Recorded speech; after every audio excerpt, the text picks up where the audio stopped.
Welcome to the Nerd Party.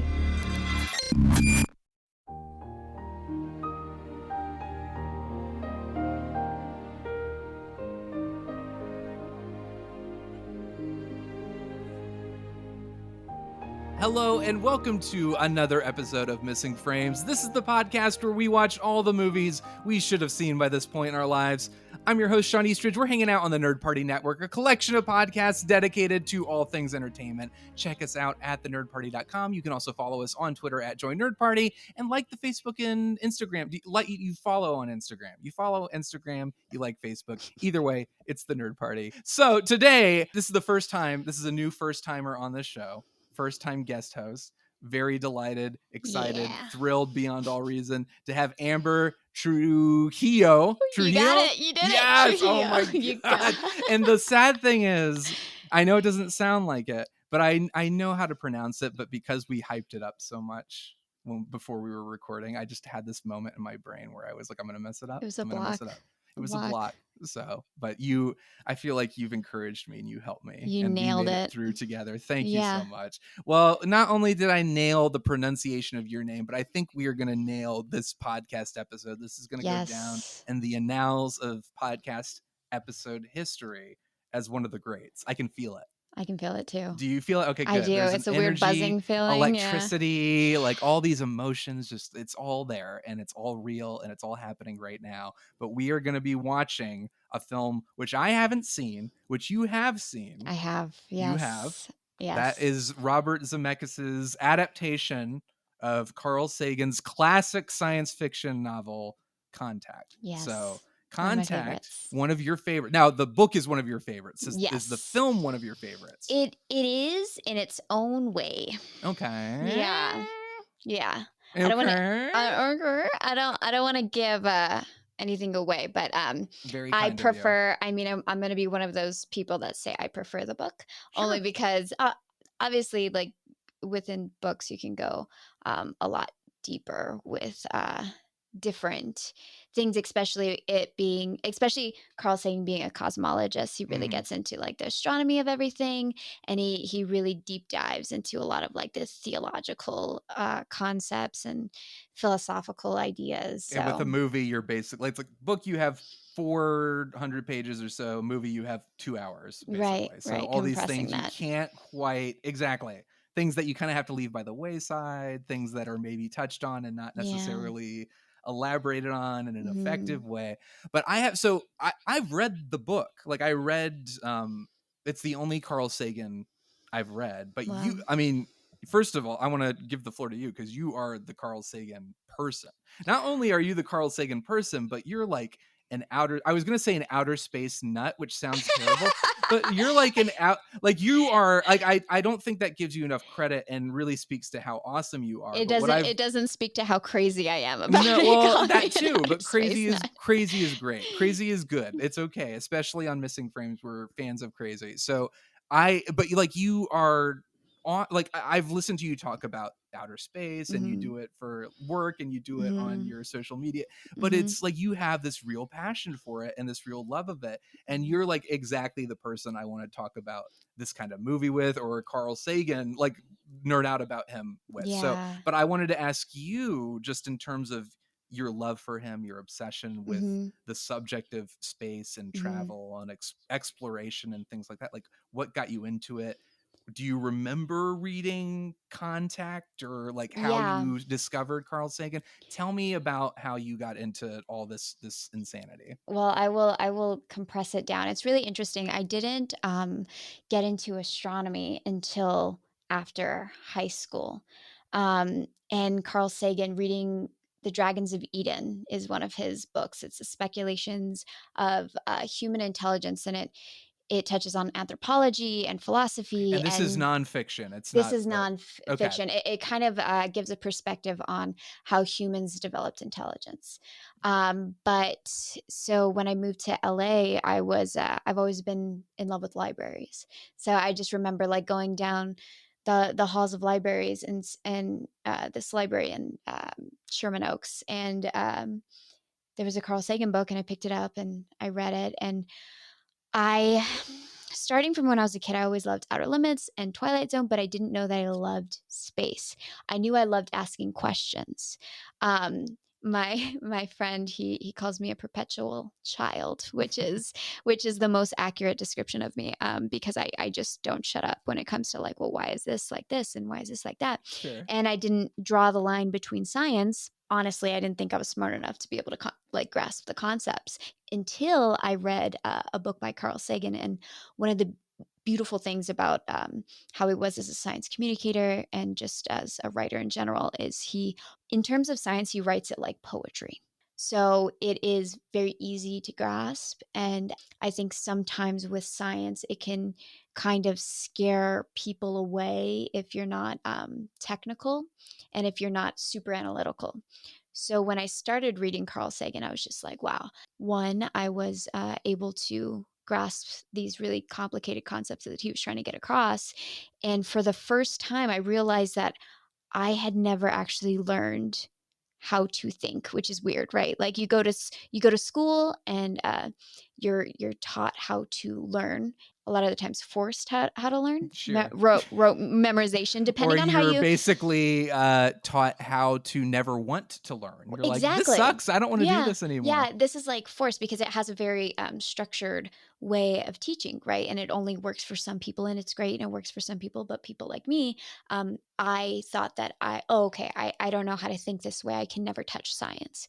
Carl Sagan kind of like taught me how to think. It invited me to think critically, which changed everything for me. After I read Carl Sagan, I was like, oh, well, now I'm really interested in like quantum mechanics. Like, what does it mean for like, what is quantum entanglement and all these different things? And I went down this crazy obsessive path that I've been on ever since. And it's really interesting. Everybody, I think, especially as children, ask questions, right?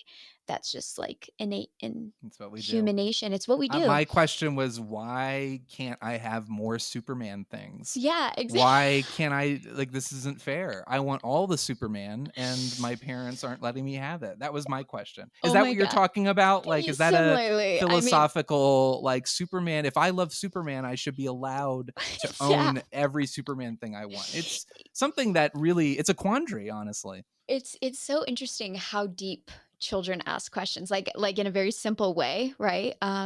There's this one person on Instagram that like interviews kids, and one of the kids was like obsessed with Google, and he's talking about, I love Google Internet, and then he goes, how does the internet know everything? And like it's a silly question at first, but when you think about it, it's like, wow, that is an insanely deep question. How does the internet know everything? Right. So I do think that, like, when you're a child, people kind of like beat that curiosity out of you. But it's also like that it's the lack of filter, because as you get older and you get more insecure and you start to feel like, oh, there are right questions and wrong questions, you lose, or the filters get put in place. Like you lose that sense of curiosity, and it's almost like you're embarrassed and you're like, oh, well, I guess I'm the only one who's thinking of this, when that may not actually be the case. The innocence of it is what's really special. And I think that filter is one of the saddest things, because I remember that I definitely put that up.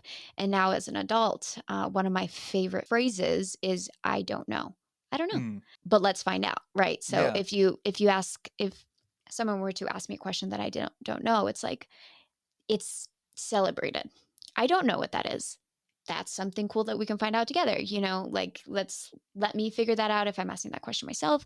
But yeah, so now I'm just like, the perpetual child that's just like, never stop asking questions. Like, let me present one question to you. Like, is there extraterrestrial life out there? Do we know? Clearly, Carl Sagan was thinking about it when he wrote Contact, which is interesting, and that's what I wanted to ask you. You're more familiar with him than I am, but I thought it was so fascinating that he chose to write fiction at all, considering so much of his stuff is obviously very academic and like you said, engaging, but like very from a scientific nonfiction perspective. I remember reading Contact, and I read it for the first time just a couple years ago. So when I say I remember, it's not that long ago. It was recent. But I was reading it and reading about him and learning about him and just thinking, how cool. Like, this is how, and I think this is why he was so engaging to you, and like why he is such an engaging figure in general, is there's a pompousness, I think, or maybe a misconception of pompousness, or maybe Mm-hmm. it's not a misconception when it comes to science, where it's like, I have all the answers, I know things, I'm very, very smart. And like you Right. said, it's more empowering to say, I don't know. But for somebody so thoughtful and intelligent like Carl Sagan Mm-hmm. to say, I have all these thoughts about extraterrestrial life and how they might, if there are aliens out there, how they might reach out to us and how they might want to communicate with us. But instead of just theorizing about it, I'm going to turn it into a narrative, and not just a narrative, but like it's not just about like making contact with aliens and extraterrestrials, but it's about this woman who is an outlier in her field, who Mm-hmm. has experienced, he's a man, obviously, Carl Sagan, to want to tell that story. I just remember reading through it and thinking like, this is a dude that I would love to hang out with, because he Yeah. chose to tell this story the way he did, but also put in this really lovely kind of like feminist idea, like just kind of like, as somebody in this field, semi in this field like you, I'm sure reading something like this, you were Yeah. very much like, this is awesome and this really speaks to Yeah. me. It's based on an actual woman that worked for SETI. Yeah. Yeah. The Ellie is, I can't, her name is blanking for me, but it's based on an actual someone who studied, who worked with radio telescopes and worked for SETI, which is an actual organization, the Search for Extraterrestrial Intelligence. But yeah, I mean, that's one of the great things about sci-fi too, that I think Carl Sagan really latched on, is especially in the academic field, especially with extraterrestrials, searching for life, because there's such a lack of evidence for it. You really want to be careful about how you talk about it and how you explore the idea and how you express your interest in the field, because it's kind of thought of as like quacky, right? Yeah. And also it's like, oh, can't you focus on the problems that we need to fix here and now? And why are we talking about the potential for something that... Right. Which is so crazy to me, because like when it comes down to everything that we're trying to study, I feel like humans are consistently trying to answer the same question: who are we? Where do we come from? Mm, So to ask such a fundamental question and to explore like the search for life, which they're doing in many ways now, it's interesting that NASA just, confirmed that they're going to be looking into UAPs like in a very rote scientific way, like taking all mhm. of this information of these, they're called UAPs, UFOs, a little quirky, right? So people don't want to use that word. I want to Yeah. put can we put a petition to get UFOs Yeah, back I on the want top? UFOs. Um, Yeah. so I think it's really cool that that we're seeing this kind of shift in society, where we're like, okay, let's kind of like start to explore this idea a little bit more. But especially in the time that Contact was written, you were looked at as a crazy person if you wanted to talk about aliens, right? Sure. So yeah, I think he did it brilliantly, because he was able to really stick to the kind of rigor that science demands in his writing, as far as like the questions the characters asked and the way that they went about trying to answer those questions. But it also threw in this really lovely like um, layer of like theology and philosophy and like Yeah. all of these really deep questions that we can't answer. And I think all of the best scientists in throughout our history have admitted that they don't know, right? Yeah. Because the point of science is that you're constantly asking questions that lead to answers that lead to more questions. It's just like this never ending puzzle.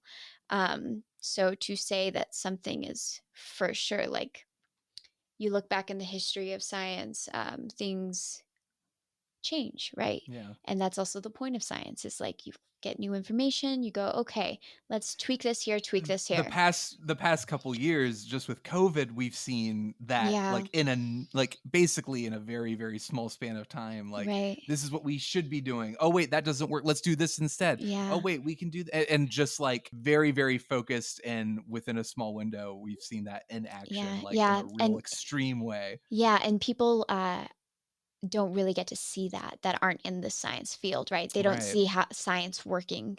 And that's what happened during the pandemic is you saw science working. Which is funny. And I read Contact during the pandemic. Did It you? was like, now's the time. It Oh just feels man. right. It's just like, when am I Wow. going to get to read it? And maybe I won't get another chance.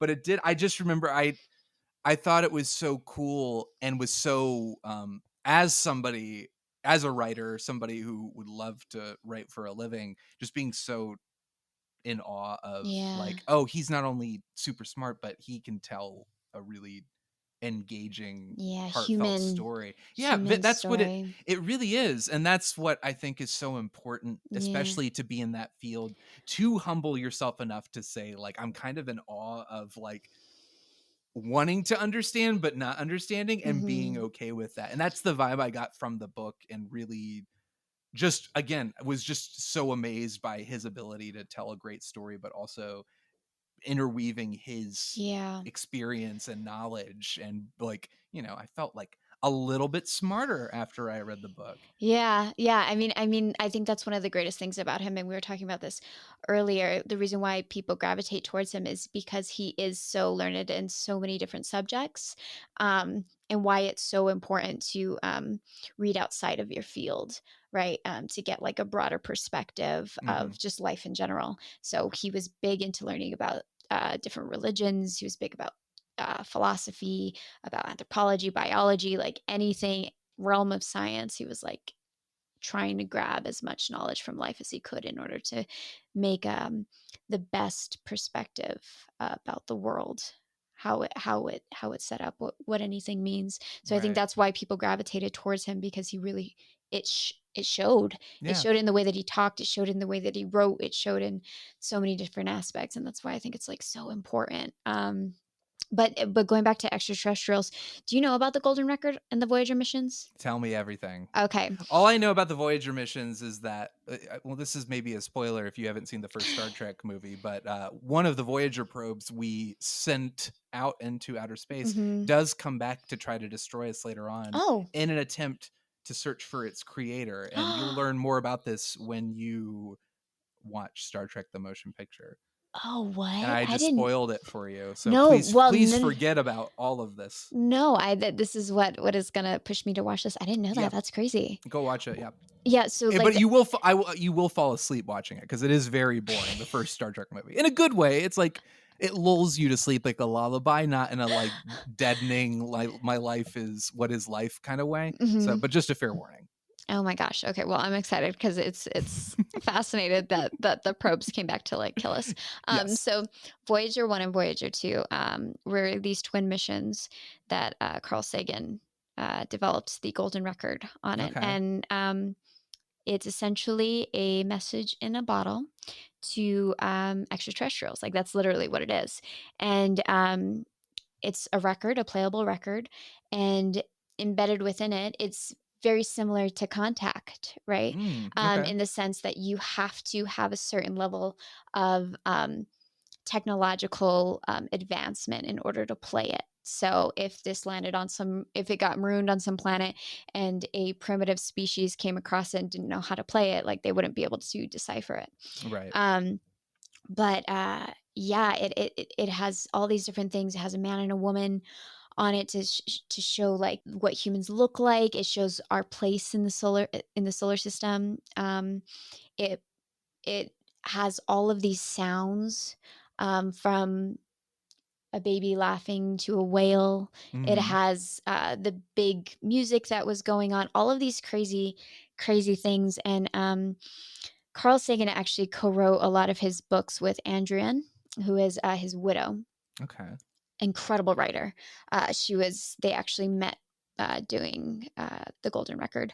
Yeah, all of the things that they have together embedded onto this record, and is now in interstellar space. Like, it's past the edge of the solar system. It's these spacecrafts have reached farther. Interstellar is a term that Christopher Nolan invented. Am I correct? Yes, as far as I understand. Okay, good. Yes, as he invented film and the concept of cinematic expression.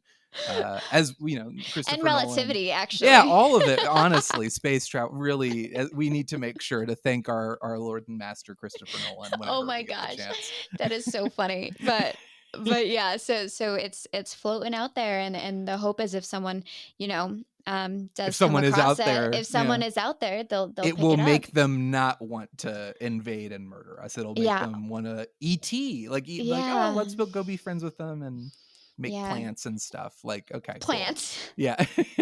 So Carl Sagan, big thumbs up. Yeah. Now, Contact the movie. Let's talk a little bit about that. And again, I haven't seen it. I've owned this film. It was a present from a friend of mine. He got it for me, I think 2014, like as a Christmas present, just like, I got you Contact. And I was like, oh, great. I've never seen Contact. And I still haven't. This is the moment. The Contact copy, Blu-ray copy that I own is still in its shrink wrap. Oh my god! I almost don't want you to open it if it's still in its shrink wrap. I want you to get a new one. I wonder if it's streaming anywhere. But it's like, it's been waiting. It's been traveling with me in my life to get to this moment. Wow. So it's very, very exciting. But so it's I want to look this up because I don't know exactly where this comes in his filmography, but it's Robert Zemeckis. He directed it, and this is the guy who did Romancing the Stone, Back to the Future, Forrest Gump, Who Framed Roger Rabbit, like, one of the greats, one of my favorite filmmakers. And this was I think this came after Forrest Gump, I want to say. No. Oh, yes, it is. So this is the next film he did after Forrest Gump. Oh, wow. So I didn't know obviously, Forrest Gump was a huge hit, won Best Picture. I think he won Best Director for it, and then did Contact. So I think he was riding high on that success. And I do remember at this point, like, seeing commercials for Contact as a kid and being like, oh my God, aliens, that sounds cool, I want to see that, and then never seeing it. And then I think my parents wouldn't let me see it because even though it's rated PG, apparently there's a point where there's like some nudity in it, and it was like, yeah, so they were like, oh, you can't watch that. And I was like, but it's PG. If it's PG nudity, it's okay. But apparently not. So those were the things I knew. I knew I wanted to see it. And then my knowledge of the film, what little knowledge I had, kind of prompted me to want to read the book. Once I learned a little bit more about the book and learned that it was like, oh, it's well worth reading, I ended up kind of doing that instead. I was like, well, let me go read the book. And I thought the book was great. And now we're here watching the movie, or about to watch the movie. So we have a lot of love for Carl Sagan, but we'll get more into it, obviously, once we watch it and we're talking about it and critiquing it. But in general, do you remember the first time you watched the movie? Was it like, oh, I've got to watch it because I'm a fan of the book, or did you see the movie first, or I definitely saw the movie first. Okay. I don't remember when I watched it. I know I rewatched it a few years ago, and then watched it again. But it's one of those movies that I like to dissect because I love Carl Sagan so much. But I definitely read Contact probably like in 2015. Okay. So I don't remember the first time I watched Contact. Do you remember liking it? Like, would you say you Yeah, like no. it? Yeah, no. Okay. I like it for its own individual reasons. I think that it touched on the main theme of the book, but yeah. There are things about it that maybe, just judging the world that's listening, the entire world, of course, is listening to Missing Frames. This should be on the Golden Record. Missing Frames should have gone on. Oh my gosh. Podcast. The podcast should be on the Golden Record. I just want to put that out there. We're doing another one. But the entire world cannot see your expression, sadly. But there's some skepticism. There's some not skepticism. That's not the right word. There were some shifty eyes. Let me just say that when you were like, yeah, I liked it. And, Contact, from what I understand, I don't want to look too much into it, but it wasn't. So it had a $90 million budget. It made about $170 million, which is like technically just kind of breaking even as far as popularity goes. So it wasn't like it was a massive hit. I think critically it did okay, but it's also like a 2.5 hour long movie. So I can see, especially because this is the year after Independence Day came out, and like Independence Day was so huge, going to see Contact and just kind of getting a very cerebral, thoughtful, 2.5 hour long conversation about aliens and eventually going to visit alien. I can just see an audience just being like, when does something blow up?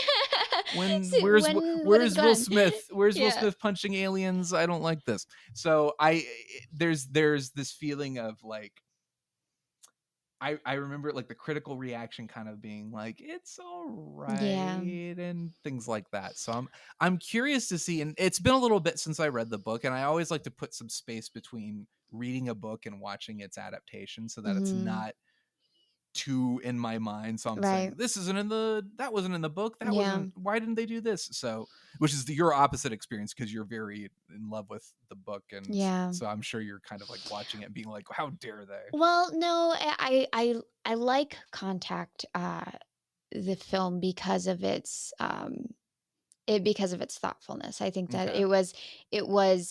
it's a film that approaches it more on, the scientific reality of things, but also really plays with the idea of extraterrestrials and what and how that world might look. So I love Contact by itself, but when I compare it to the book, I'm hard. Like, it's clearly Hollywoodized. Gotcha. Yeah. And Matthew McConaughey is in it. Yeah. He's doing his whole thing. He's doing his charming Matthew McConaughey thing. Yep. And Jodie Foster. I love Jodie Foster so much. I want to be her when I grow up. Me too. You and me both. Okay. John Hurt is in it. Yep. Angela Bassett. Mm-hmm. I said I almost said Basket. Yeah, Angela Bassett. Excuse me. See, I'm terrible at pronounce. It's not just your last name. It's literally just words. Literally words. All words. Tom Skerritt. Oh, is this? Wait, he was in Alien, right? Yes, he was Dallas in Alien. Another great film. Another great film. More and definitely more scientifically accurate for sure. Yeah. So, well, I'm genuine. I do think I'm gonna like this movie. Am I gonna love it? I don't know, but I am up for like cerebral sci-fi. I did enjoy the book, and this has been a long time coming. Contact is a film I've wanted to see since 1997. Yeah. So it's been. I'm excited for you. I'm excited for me too. You're the genius. Can you do math? Can you figure out immediately how many years it's been? Since 1970. Since 1997. Maybe not. I don't know. I'm actually not good at math. That's fine. Which is probably why I'm not a scientist nor an engineer. 25 years. Oh my gosh. 97 was right? 25. No, 97 was 3 years ago. You're lying to me. Oh my God, where are we? Who are we? So I am in pain, first of all, because I said 25 years out loud, but now it's really hitting me that like there was a movie out there that I wanted to see and it took me 25 years to see it. Like this movie, and also really shameful, and also it's a movie that has been on my Blu-ray shelf for at least a decade, almost a decade. So well, I'm excited for you to watch it for the first time. I'm excited to watch it too. I think I'm going to enjoy it. So let's break, we'll watch it, and then we will return to talk about it. Done.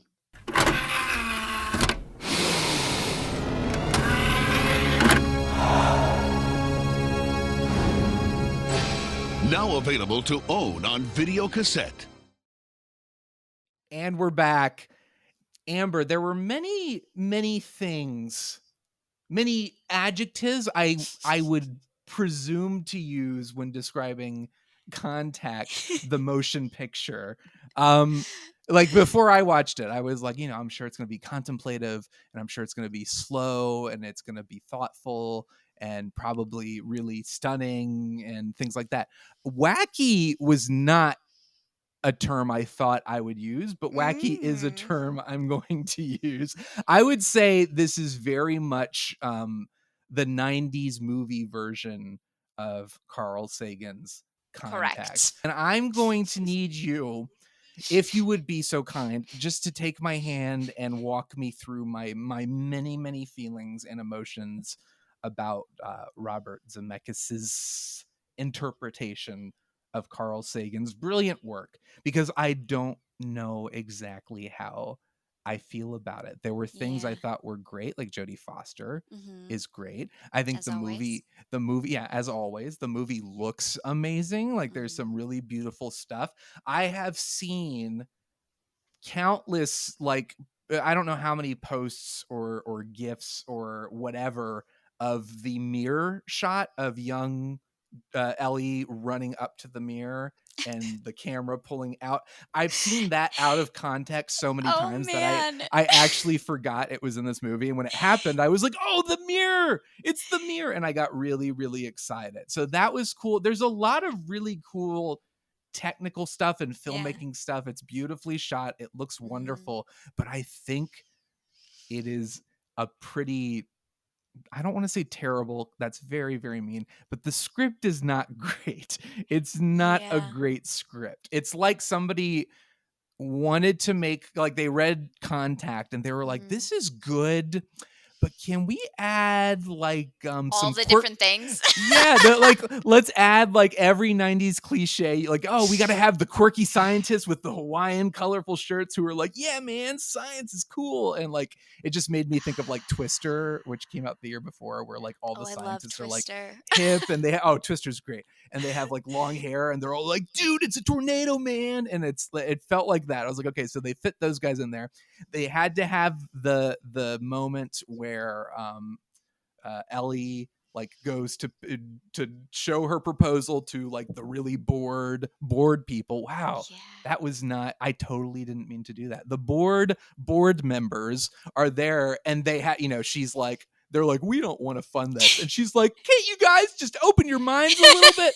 And I was like, oh my God, they had that speech in the movie. And then maybe the thing that really irked me about it was the Matthew McConaughey romance. I was like, there had to be somebody read the book and said, one thing's missing, she doesn't make out with anybody. And so they threw that in there as well. So there are a lot of, and then of course there's a big explosion, which I know is in the book. I know there's like a bomb that goes off, like somebody, a but terrorist it's not the comes same. in. Yeah, but in this movie, it's like in that it's like they're inside the ship and it blows up the ship, it disables the ship. But in this movie, it is a guy, he runs it. It's also, this guy has like the most cartoon character like smile on the, like when he's on the security camera and he turns and looks at the camera and smiles. I smiled. I smiled a lot. I laughed. But the explosion was like, okay, Independence Day came out last year. Audiences are going to be expecting something to explode. So it is a major explosion that felt a little bit too much. I'm rambling a lot. I want to give you a chance to respond or refute. Am I being mean to this movie, or do you get what I'm saying? I absolutely agree with you. I love Contact, the film. Yes. But it's really hard to watch the movie after you've read the book, because they did change so many things. Jodie Foster was great. Obviously, like Matthew McConaughey is always a heartthrob. Yes. But yeah, they really went with a lot of the tropes there. That's what it was. Is yeah. I think that was the problem, is having read the book. And I'm not usually that kind of person where it's like, oh, the book is so much better. Like that is going to be me in this episode. Yeah. But I, in general, am able to kind of look at like, oh, well, the book is one thing and the movie is the other thing. And I can appreciate them for what they are. But in this particular case, because the book was so great, and I loved so much of what the book did, and the fact that the movie kind of was like, well, American audiences aren't gonna really go for the whole like philosophical God versus science and da-da-da. They do that in the movie. Honestly, they do it an impressive amount, and then they go overboard and turn it into kind of a parody. Like, I don't remember, it's been a couple years since I read the book, but I don't remember there being the scientist who is like, we need people to go on this mission who believe in God, and I believe in God. Like when he's like looking at the camera and he's like, our God-given rights. and it just felt really ham-fisted and overboard. I was like, I don't remember any of this being in the book. Yeah, there was a lot of different things in the book that I think really changed the movie and what Carl Sagan was trying to go with. I mean, I can't obviously speak for Carl Sagan, but I've read enough of his literature to know like how he was trying to mold things philosophically. Like one of the big things that changed from the movie compared to the books was how many people got to go on this trip, right? Mm-hmm.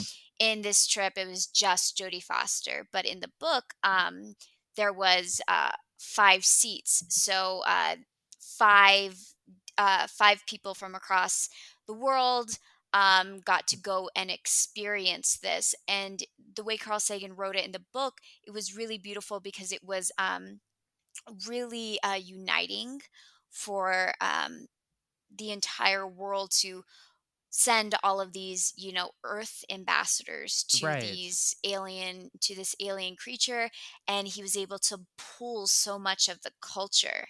um and it's also very relevant for today's time. It even talked about like the Americans and what was the Soviets, and just the way that we communicate within the science community, nation wise, military wise.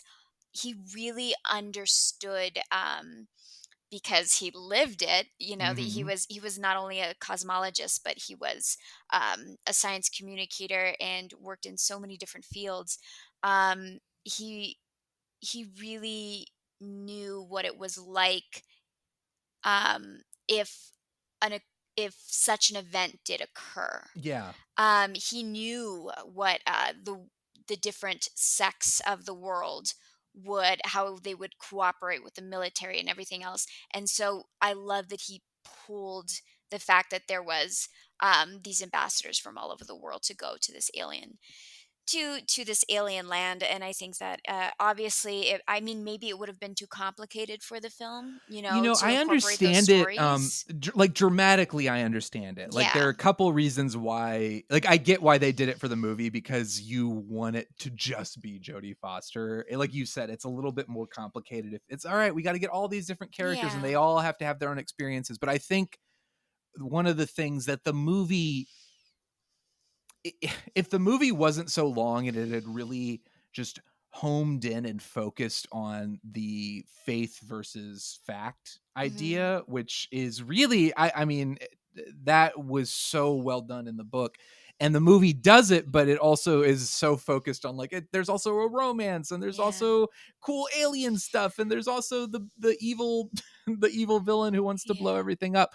Like, and there's also John Hurt as a crazy billionaire, but we'll get to that. But I think the thing that in the reason there's a strength to just her going is because she's now the only person on the planet who Right. has this experience. Like when they all come back in the book, it's kind of a shared experience where they're all kind of like, they're going to make us think we're crazy, but we're not crazy. This really happened. But the Mm. fact that she has to go on her faith alone Mhm. makes for a it's a really strong reinforcement of the theme of the film, which is Right. basically like there are things we don't understand, and it's okay that we can be okay with that. Like it's all Yeah. right to be a person of science, but also a person of faith.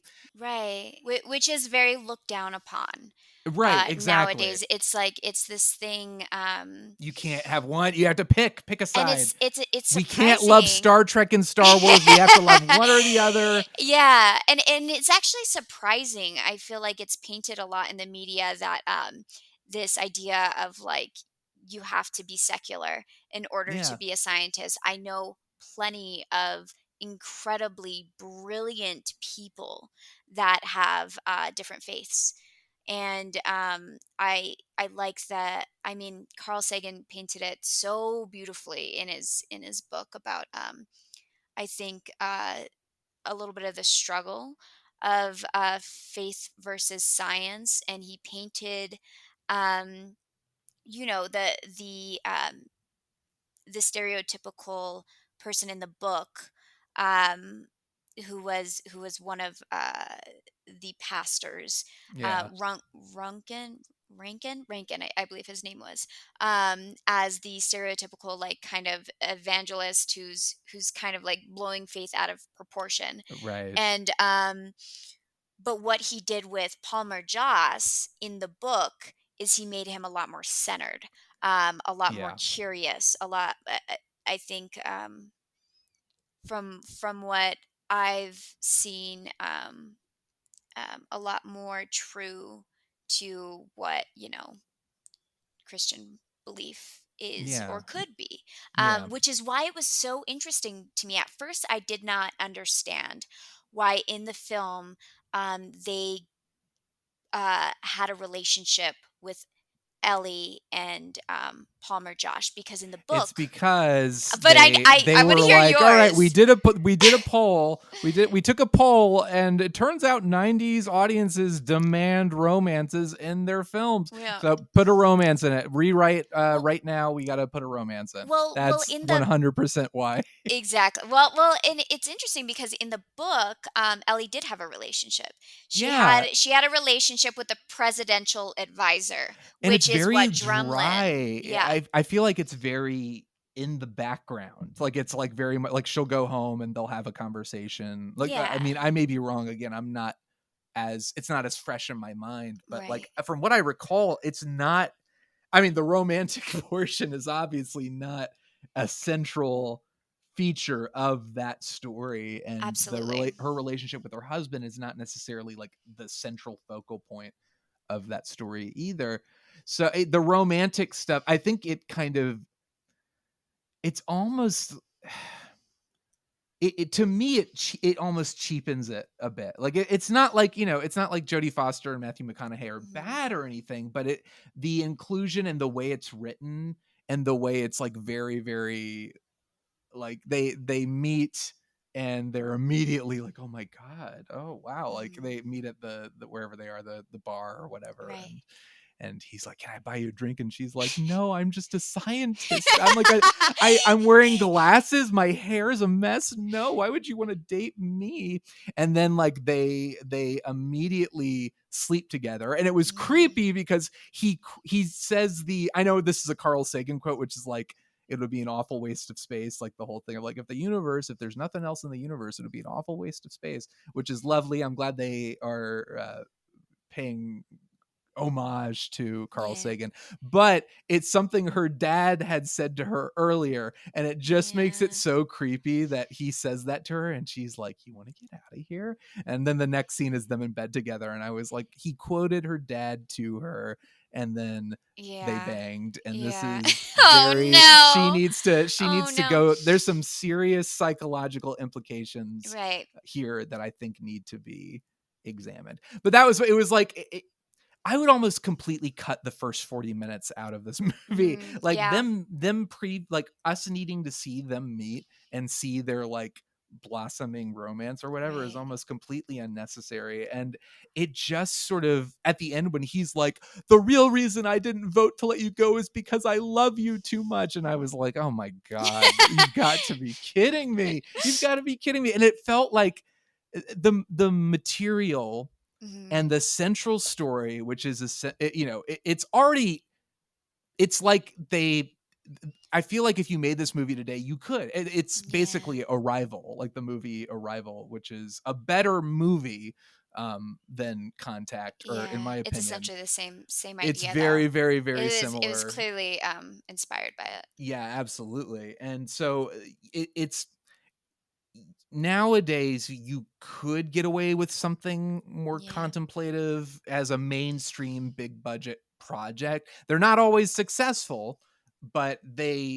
you can get away with it a little bit more. But in the 90s, when you're talking about Robert Zemeckis attached to a sci-fi film in the mid 90s following Independence Day, I can just Right. see the wheels turning. And then like, this is going to sound terrible, but I feel like when Carl Sagan passed away during production, it was like somebody said, all right, is he gone? All right, quick, put the Oh romance in the movie and no. something like Yeah. that. Like Well, it can. just, I feel like the material itself is so strong and so interesting Mhm. that when they add these cliches and these tropes that you just find in all these other movies at this time, I just am like, I didn't need or want any of this in this Yeah. movie.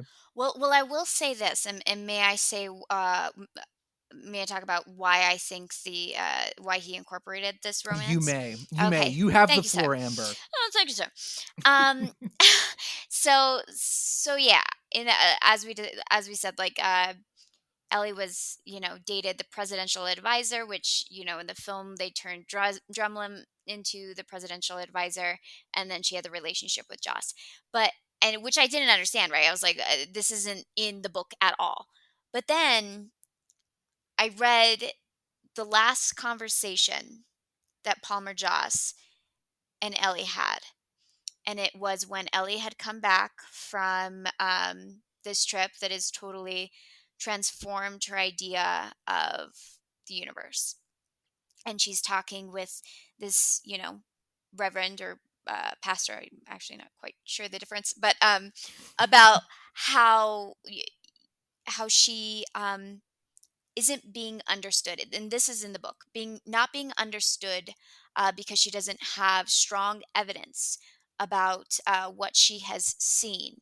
And it's interesting because it's a flip of the switch, whereas Palmer Joss is now being the skeptic, but also being very open to what she has to say, because in his words, he says something along the lines where your account may be extremely strange, but I've heard it before, right? And it's this really beautiful conversation between someone from, who's devout, and someone who has spent their life dedicated to science. Yeah. And at the very, very end of the conversation, Palmer Joss asks Ellie if she has ever been in love. And Ellie says something like, yeah, like halfway, half a dozen times. And then she asks Palmer Joss, have you? And he says, no, but I have faith. And that was the end of the conversation. So I think that cliffhanger, and it was kind of hinted in the book that Ellie kind of was like, oh, okay, what does that mean? Are you like hinting that you might be in love, that they might be in love? Because they, at the end of the book, her and Palmer Joss really developed this beautiful relationship where it seems like he's the only one that she trusts, Yeah. which is kind of ironic, you know, compared to what happened at the beginning of the story. And so I think that they may have incorporated that cliffhanger in the book to then give them permission to turn it into a romance in the film. Which is, interesting, but I wish it would have been so much stronger if they didn't sleep together. Yes. Yeah. If they kept it where it was like this, you could tell that there was tension and there's a beautiful relationship in it, and the audience was like, I really want these two to get together. The entire movie, and then it didn't give it to them. I think that would have been far more powerful than Matthew McConaughey saying, yeah, I'm religious, but I don't believe in the celibacy part. And then them, going and having their sexual relations. Man, it totally killed what it. A quote. What a quote. What a quote. I am 100% on board with that version of the movie, because it's the book. It's true to the book. You could even like add more implications, add more romantic subtext to this relationship, as long as it's more like a Mulder Scully thing, you know what I mean? Or at least Mulder Scully before Mulder and Scully became a romantic relationship, late in the series. Man, sorry to spoil everybody. Oh my god, I'm so sorry. Or a Cheers thing. Did you ever watch Cheers? No, but I understand Mulder and Scully, so Mulder and Scully is good. I think that's great. Since I spoiled X-Files, I'll spoil Cheers as well. So I'm sorry. At a certain point, there's like a will they, won't they romantic relationship in that series, and when that romantic relationship was fulfilled a few seasons in, I don't know the exact, I'm not a Cheers expert, but I know this much. When that romantic relationship was fulfilled and the two characters got together, the ratings dropped, because people, what they realized is they wanted them to get together, but they didn't actually want them to be together. They just wanted, like, there's more, to me, there's more romance in the, like, oh, it'll never, it could have, it might have, but it never panned out. Yeah. And that is more interesting. And unfortunately, in the 90s, then there are great, this is a blanket statement because some of the best movies ever made were made in the 90s. Yes, 100%. But I think with this kind of film, this genre, at this particular point in time in cinema, they couldn't do that. I guarantee you, if a draft had been turned in of the script where the relationship was platonic, some producer said, well, we got to get some ladies in the seats, and ladies love romance, and we got to make sure we reach that demographic. So we have to make sure it makes me so sad, because that's what I mean. It's like, it's almost, and it's not, it's not intentionally like trying to piss all over Carl Sagan's legacy, but there's a feeling of condescension to it where it's like they did not trust the central conceit of the film, which is again, it's already, to me, and I maybe, I'm sure I'm a film snob, I'm not your average moviegoer, I guess, but to me, that is so much more interesting. All the stuff, the philosophical stuff, the conversations in the book, the things where they're talking about, like, what does the existence of extraterrestrial life mean for a creator of the universe? Right. What does it mean when the person of science has to go off of faith and has to like admit they don't know? That to me is the best stuff. And anytime the adaptation sticks with the book, like, to me, like, the first, I made a joke about it, but I mean it. I think like the flashbacks of her with her dad and the meeting Matthew McConaughey and them getting their funding pulled the first time, all that stuff is so unnecessary. Like, maybe some stuff with the dad you could throw in, because I get they want us to see what the dad looks like. So at the end, when we see him again, we know who he is. But it felt like unnecessary. And it's 40 minutes of this stuff, and the movie really doesn't start until after that point. It jumps ahead 4 years, and I remember thinking, like, what is going on? 4 years later, what happened? Did none of that stuff that happened before even really matter? And the answer is it didn't really, because then it opens with her sitting with the what is it, the big array, what is it called? The Very Large Array. Very Large Array, which is the a VLA. fantastic name. Astronomers name. are really great at naming stuff. I was about to say, like, this is so big. scientific. Very Large Array. So she's sitting there, and that would have been a great way to introduce her character. It's a great shot, and the satellites. It's iconic. It's wonderful. It's great. And then they redo we're pulling funding again, and I'm like, wait, didn't they just almost get their funding pulled, and now they're doing that again? And then they hear the noise. So I just like, I think if you cut that out and then you introduce Palmer Joss, I feel like I want to say his full name all the time. It's like, Palmer Joss, Palmer Joss, where are you? Get in here. We're having dinner. Like, ring in the little triangle. But like, I love how we give it a Southern accent for no reason. It feels like a name, like Palmer Joss. Like, I feel like it needs a Southern accent. But I think the movie's too long, so you cut those 40 minutes out and you bring it to under 2 hours. The pacing has helped, and you don't really. I started to realize, I was like, yeah, because then she can see him at that wherever they are reunited, at the conference or the banquet or whatever it was. I don't even remember, but like, you could just have that implication of like, oh, there's a past there, like there's a past relationship, and like things like that. Like, you didn't really need to see it all, because it throws off the pacing of the movie. And agreed, it's weird. But that said, the best parts for me, first of all, I loved the opening shot. The opening shot was it tricked me, because the opening shot is you see the Earth, and then I think for 2 or 3 minutes it just like keeps pulling back and pulling back and pulling back, and you see all the different planets, all these different noises and radio stations are playing. And I was like, oh, this is going to be super cerebral. It's going to be like Kubrick. It's going to be really slow and interesting. And that was quickly dashed by the following scenes, but that was great. And also the stuff of them when they first hear the sound, like the scientists just talking.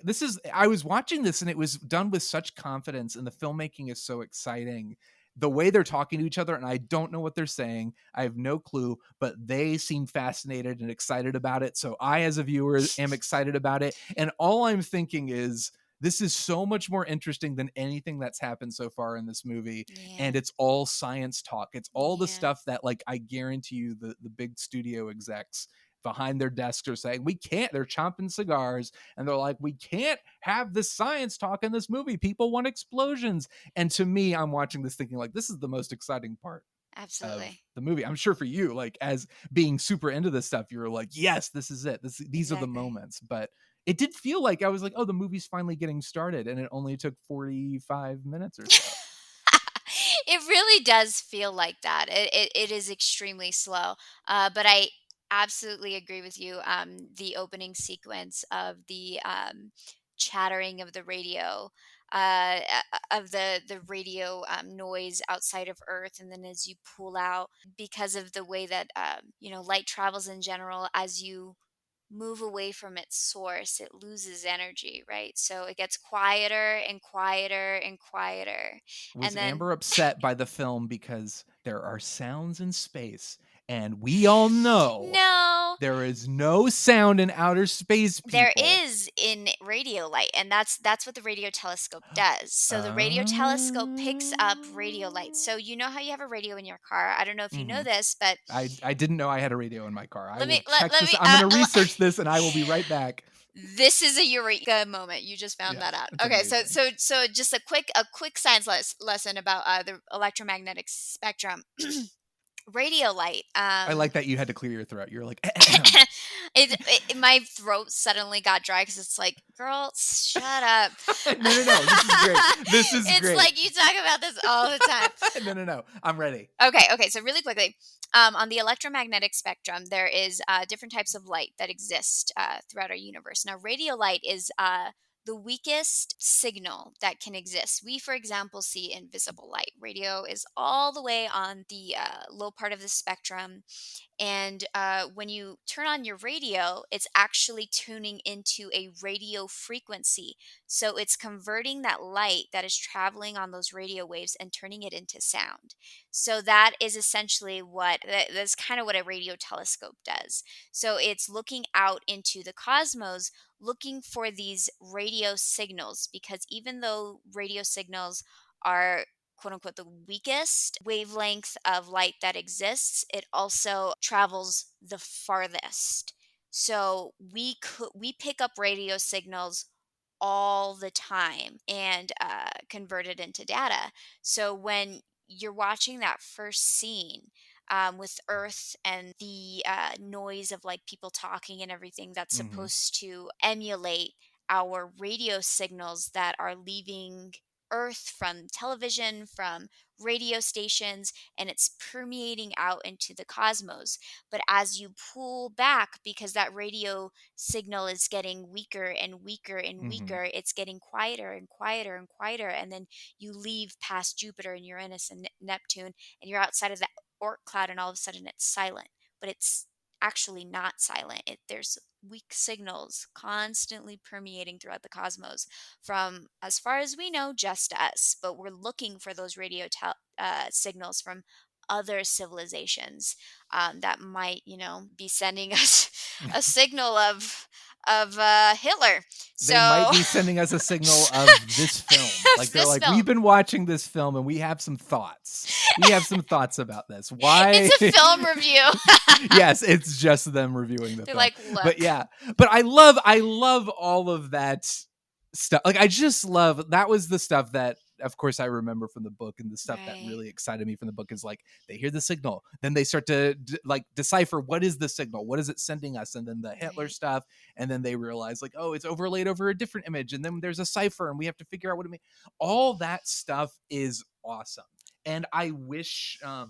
And they really simplified it in the film. They do, which is okay. I get that, but it does feel like they rush through it because they're like, we got to get back to Matthew McConaughey, and I'm like, no, I want this stuff. And it's just like, it's funny because the blind scientist who's in the movie, who I believe is based on another real scientist. Oh, is it?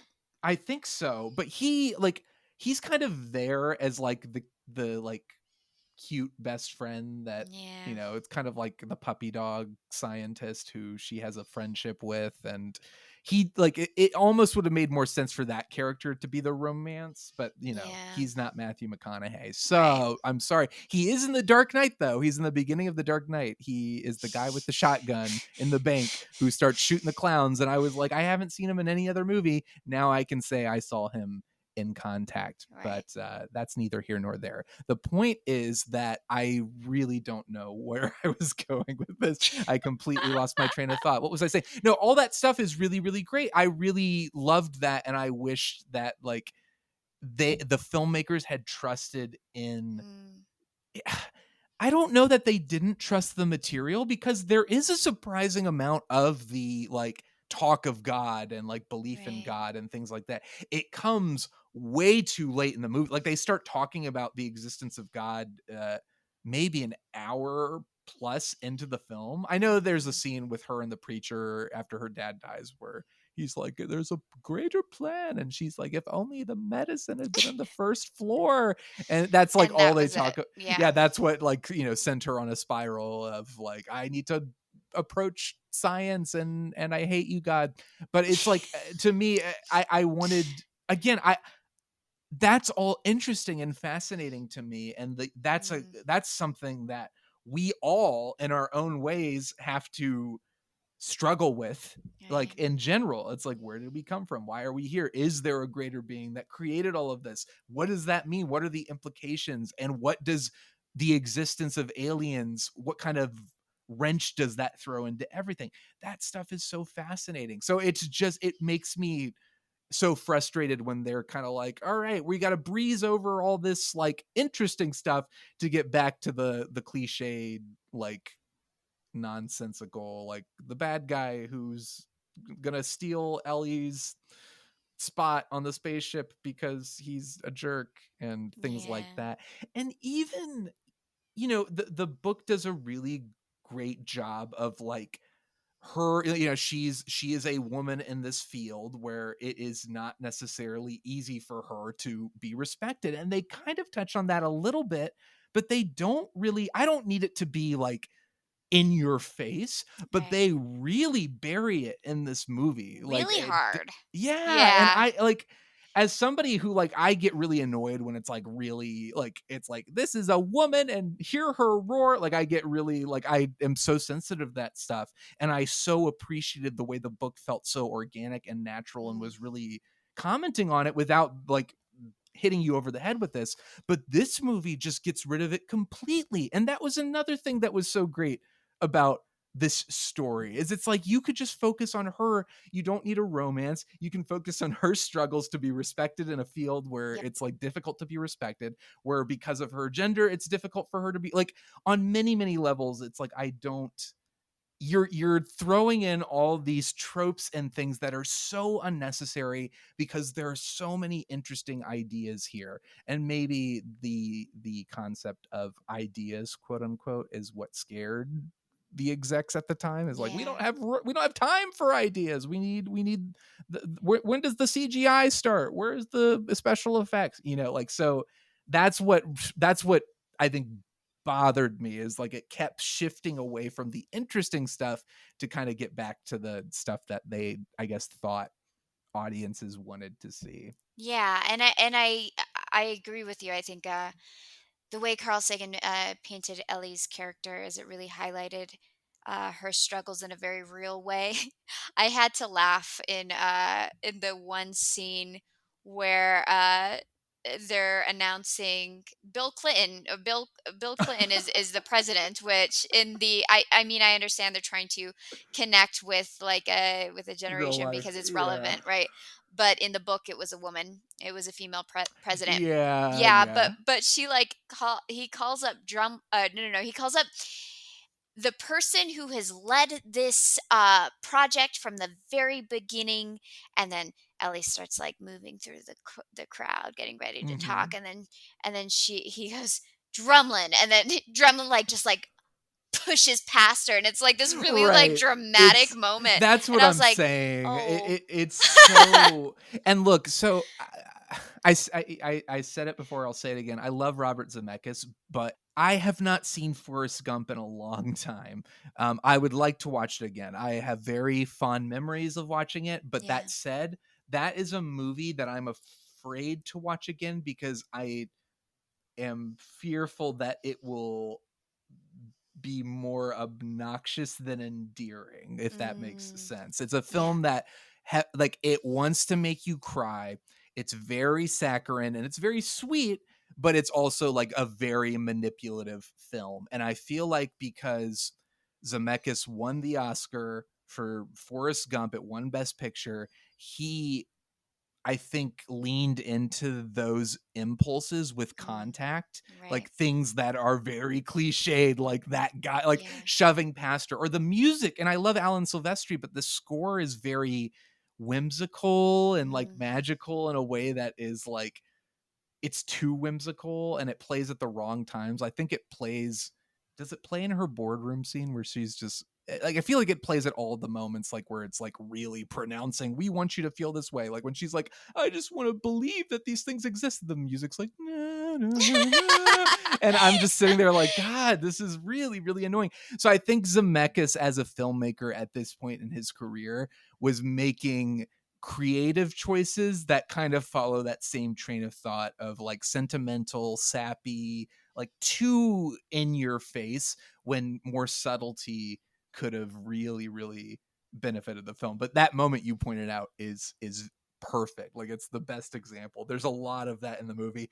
The other one, again, I mentioned it before, but it I laughed so hard. But the evil terrorist who is on the surveillance camera and just turns, and the smile on his face, it is one of the best things in cinema history. It is Just so want to put that bad. out there. And It it's is, just that like, scene is so bad. it is what it's like. Why you didn't have to do that? No. Do you really think? I just, again, the studio exec is like, yeah, we don't have a shot of him just like smiling evilly into the camera. Can we get that? I don't know if audiences are going to understand that he's a bad guy if he doesn't smile like a complete insane person. Oh, by the way, with the Bill Clinton stuff, they had real footage of Bill Clinton talking about something else, and they did not get permission for that. Did you know No, I did that? not know that. I knew it was real footage, but I did Yeah, not know that they didn't get because permission. Sarah came in and was like, "Why is Bill Clinton in the movie?" And I was like, "I don't know what to tell you. I don't know what's happening." And they took, like, he was talking about like they discovered some sort of like rocks on Mars, or something had happened with Mars, and the verbiage from the speech that he gave just perfectly aligned with Contact, like with it, like he could have been talking about extraterrestrial life. So Right. they hijacked the footage and put it in the film, and they did not get permission from Clinton or anybody Oh to my do that. gosh. I, And I I don't knew I remember. knew that they got it from an actual press conference that he gave, but I had no idea that they're just like, yeah, we're just gonna use this. Yeah. It's So fine.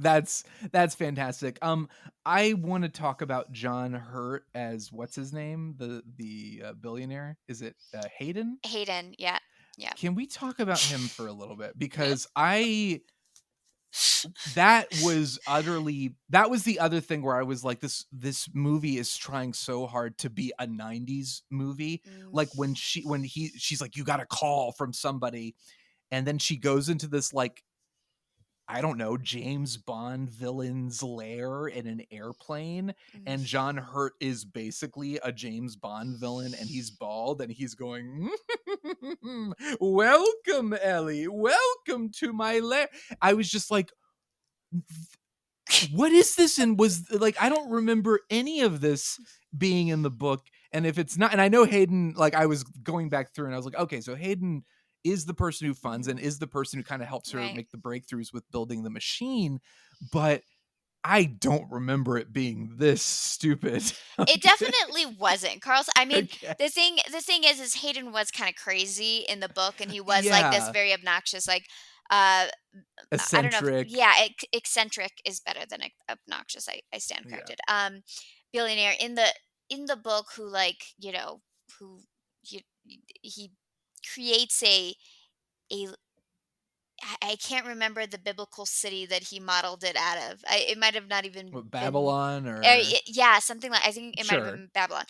But Nice. but he yeah, I mean the book really developed him in a way better way. Um Yeah. and he didn't discover the primer in the book.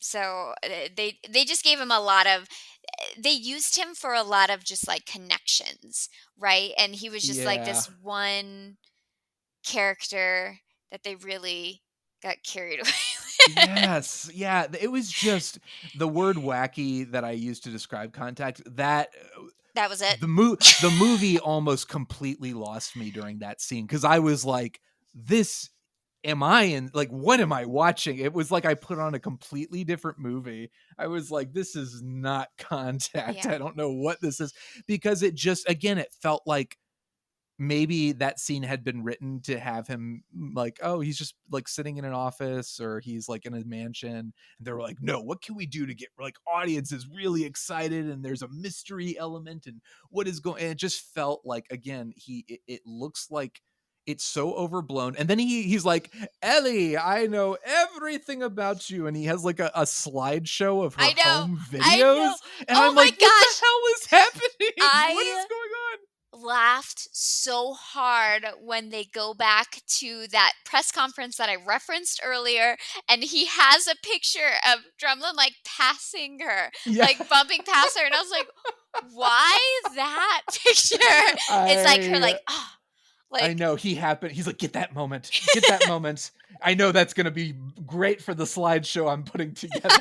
I just, it is, you know, it is a blatantly stupid scene in a film that is trying, I don't know, the film is tonally weird, but in general, it wants to be taken seriously. So when you throw in scenes like that, again, they didn't trust the material, and they were like, throw in a wacky science character so audiences don't get bored and have him explain things to her. Like, it felt so it felt so wrong. yeah, And then at the end when he dies, and it's just like they don't really explain what the relevance is of him dying. Like, they just show him being covered up in a body bag, and it was like, okay, so he's dead now. Okay, fine.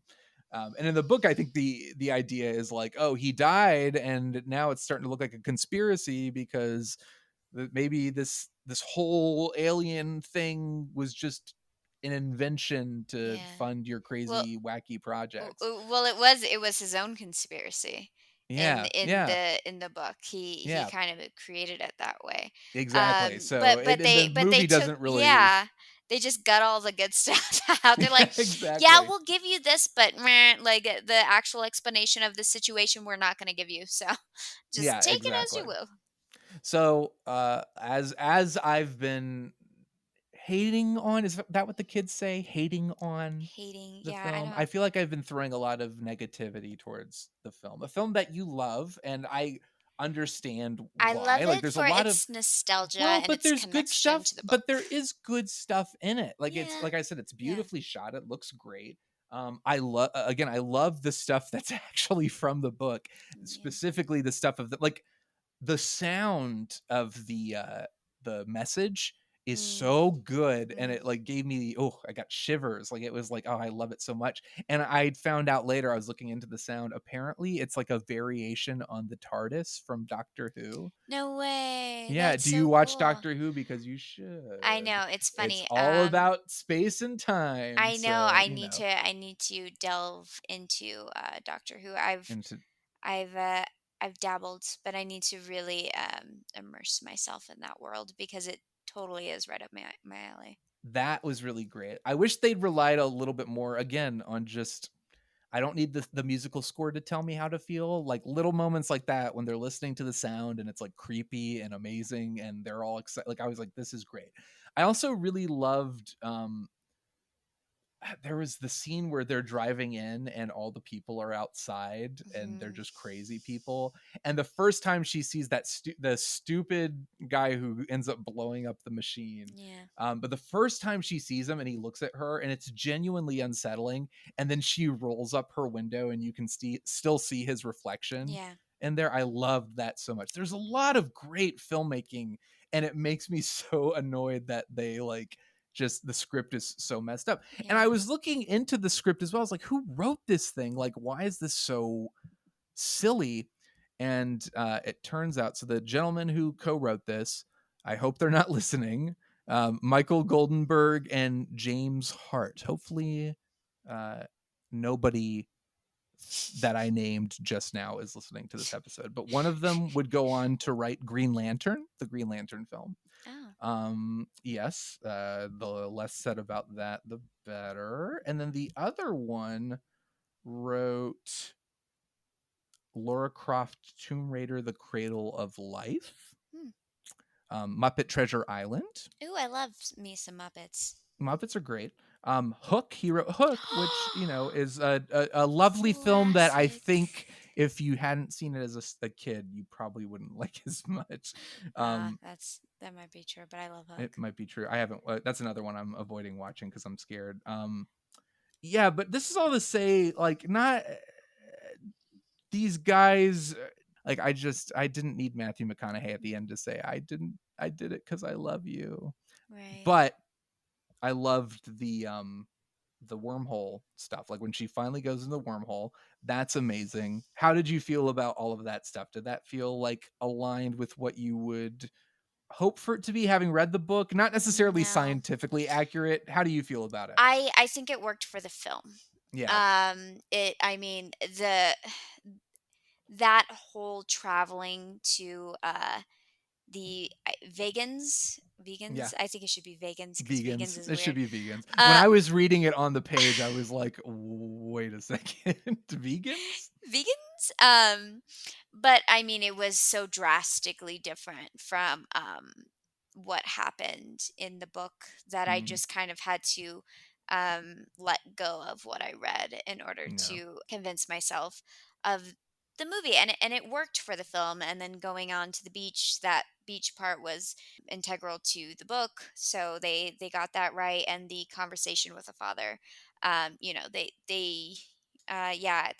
I mean, that whole scene is just completely different from the book. So yeah, that's how the beach stuff I didn't, because it's like, oh, they're standing on a blue screen. Like it kind of like it's even with like modern day effects, even with whatever, it looks like an old do, PC background. Yeah, and they both look weird because I think they did some color correction. Like this is maybe one of the earliest uses of like intense color correction to make sure that like the effects and the people standing on the blue screens look like they're standing where they're supposed to be. It just looks off to me. And I remember reading the book and feeling this sense of awe, and like it really feels more otherworldly. Not that I mean, there are things about it that feel weird because frankly, it looks so fake in the movie. But Right. I was disappointed by that scene specifically because I remembered it so fondly from the book and It's how so dreamlike good. it was, and it's so esoteric and it's not quite reality. And am I crazy? Is there like a door or something? Yeah. Yeah. There's a door. Okay, good. There's a door in the book. There's just like so much more weird stuff that's like gonna freak you out. Like, smoke something and watch this moment. If you could interpret the book visually, it's like that's what you want. And the movie is just kind of like, and they're on a colorful beach that doesn't look real, and there are some cool stars, and that's it. And I'm kind of like, it just doesn't do it justice at all. Yeah, it's just underwhelming. Yeah. It's underwhelming. But I did appreciate that they included the kind of coda at the end of just or I don't know if coda is the right term, the epilogue of her coming back and nobody believing her. And again, I do think it's really effective to have her being the only person going, because then it's like, all right, well, I'm the only person who saw this, so I have to believe it. Like I have to take it on faith. It would have been an infinitely longer movie Yeah, if they yes. incorporated all 5 of the original characters in the book, Exactly. and what it meant after they came back from Earth, because they all now have to go their separate ways. And there's a line from, I believe, Ada in the original book that says something along the lines of, as you grow older, the memories are going to get farther from you, and you have to like Mhm. forget, or you have to remember, you can't forget. You Right. have to hold on to the memories. This did happen. Don't convince yourself otherwise. And I thought that was Yeah. a really powerful moment. There's so many powerful moments that, because they stripped away those characters, it doesn't make the film what it is. But Yeah. you take what you got in Hollywood. Yeah. That's again. I'm like, you take what you got, but at the same time, why did you get rid of the good? Like, you didn't have to get Why rid of did that. you got that stuff? Why did you? Exactly. Like, it's like Sagan wrote it for you. You could have just copied and pasted. Like, you could have just put that in your script. But I didn't. I liked Matthew McConaughey's final little, like, I for one believer, but I didn't. Again, the cliche of the reporter, hey, Matthew McConaughey, or no, I'm sorry, why did I forget his name? I had Palmer so much fun saying Joss. Palmer Oh Joss. my Hey, gosh. Palmer Joss. I'm such a failure. You Oh my god, I fail. should just quit podcasting. But like, when they're like, Palmer Joss, what do you have to say? And he just turns, and it's like the whole, everyone outside just shuts up to listen to him, and it's like, oh my god, like it's silly, but I did appreciate that they included that stuff, because I thought that was really, it was really cool. Like, it's not really cool, but it's sad, but it's also, I think that reinforces again the idea that Ellie has to kind of uh forfeit her strongly held beliefs to accept the unknown a little bit. And I loved that, and I loved that the Yeah, movie included that. So it was an extremely important theme in the book that Carl Sagan explored. So if they didn't have that in there, it would have just been a complete fail. disaster. Yeah, Yeah. disaster. So even if they did incorporate it in a, corny way, they Yeah. had to. It's a relative, I mean, it's still the movie. It's funny that all these cliched moments and these things that were clearly designed to make it more appealing to an audience didn't help. Like, the movie still didn't make money. Like, it didn't, like, it's still too unconventional, really, honestly, despite the best attempts of the filmmakers. It's still a little too slow. It's not exciting in a blow 'em up action movie kind of way, and I admire that as well. And it bums me out that they didn't just embrace that and like Yeah. just accept it, especially considering the fact that the movie didn't make money at the end of the day. So it's like, it Yeah. didn't really matter. You could have just held on to the original idea, the original scenes, the original moments. You didn't have to fit in all these really, really awful little bits that are hysterical, but like Yeah. really undermine the material, because Yeah. it would have, I was about to say it would have paid off. It didn't pay off. It Yeah. didn't pay off. Literally, it did not. But Well, the film was also a product of its time. Like yeah. they really didn't have those kind of freedoms to be able to. I'm sure that this script was rewritten hundreds of times, Mhm. um, because I'm sure, like Carl Sagan, but also his widow Andrea, probably had a lot to say about the script. Yeah. And but because people weren't as open, we don't have all of the wonderful things like streaming services where creators are able to kind of tell the story that they want to, instead of Yeah. like having To a these certain crazy extent, yeah. studios. To a very certain extent. Well, I But think, and we've also seen like the success of films that maybe otherwise wouldn't have been successful, mm, which opens the doors for more risk taking, at least in a mainstream sense. But right. yeah, great book, but not great adaptation. Mm, And but that for reasons that escape me. Like, it's like this movie should have been incredible. greater. Yeah. Yeah. But also, like, I don't know. Do you think this is something, like, obviously I hadn't seen it and I'm watching it now. Do you Mhm. still think this is a movie that like people should see? Like, do you, despite are kind of like kind of bashing it this whole time. Like, Yeah. is this still something like you would like recommend to people? Like, yeah, you should check it out. Like, or would you just say like go for the book? I personally always say go for the book, Yeah. and especially this book, In this case, Carl Sagan's absolutely. Contact is iconic, and you will get the full painted picture of what his story was meant to be. But I mean, the film itself, I guess, it explores a theme that isn't normally explored Mm-hmm. in film. And for that reason only, I'd invite people to watch it because it does make you think at the end of the day. It might be silly watching some things, but it does still ask the central question, even if it's done poorly, of Yeah. Carl Sagan's book. But I would strongly encourage people, especially if you love the technical, because he gets technical in the book, but it's not Mm-hmm. anything that's too overwhelming at all. It's more like just trying to truly paint the picture of, how it would be in the science realm. And but again, it's not overwhelming. It's great. Yeah, I would liken it to Michael Crichton's Jurassic Park as far as like Mm, technicality. Like yeah, Michael Crichton was somebody who very clearly was interested in the science right. behind it, and Steven Absolutely. Spielberg was somebody who was just like, "Are there dinosaurs? They're dinosaurs. Okay, great. We're just running with the dinosaurs." Right. I feel like Contact the movie wants to,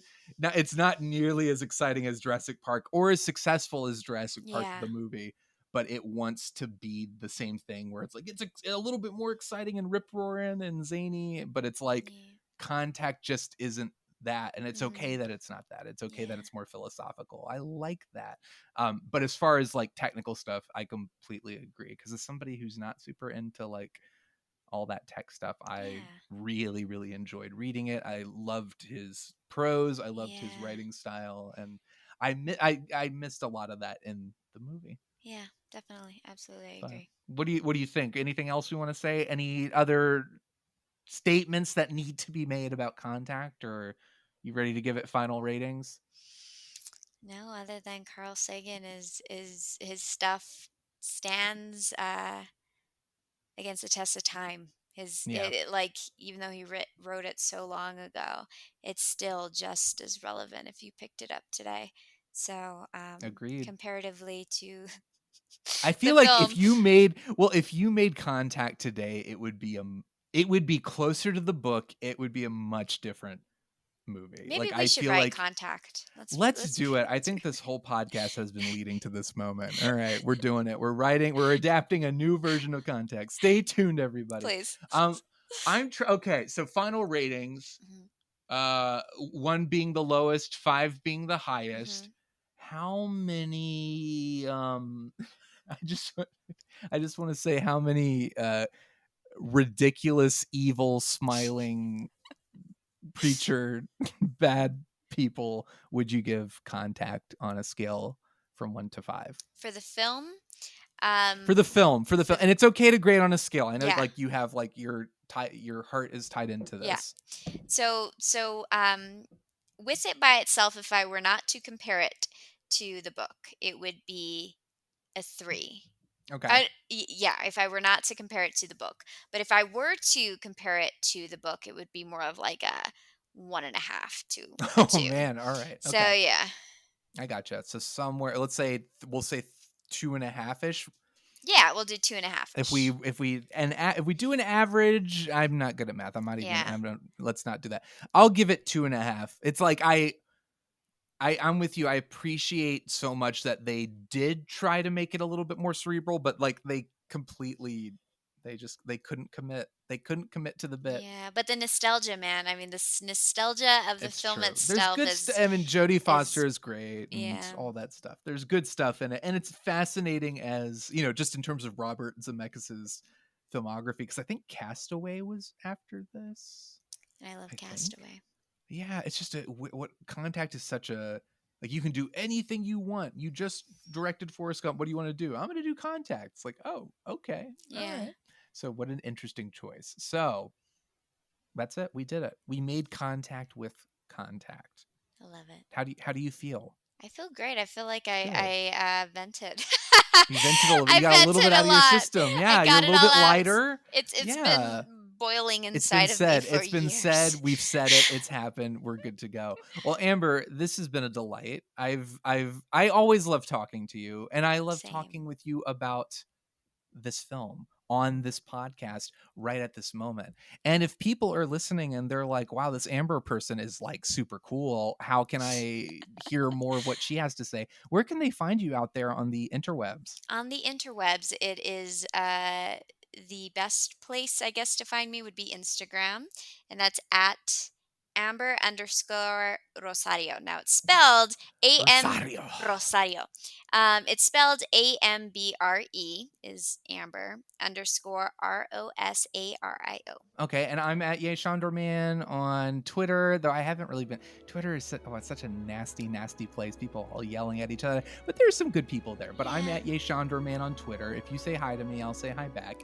I'm Shonderman05 on Letterboxd. If you want to yell at me for my terrible movie reviews and ratings, you can do that there. So Amber, thank you again, and thank you everybody for listening. We will see you at the movies.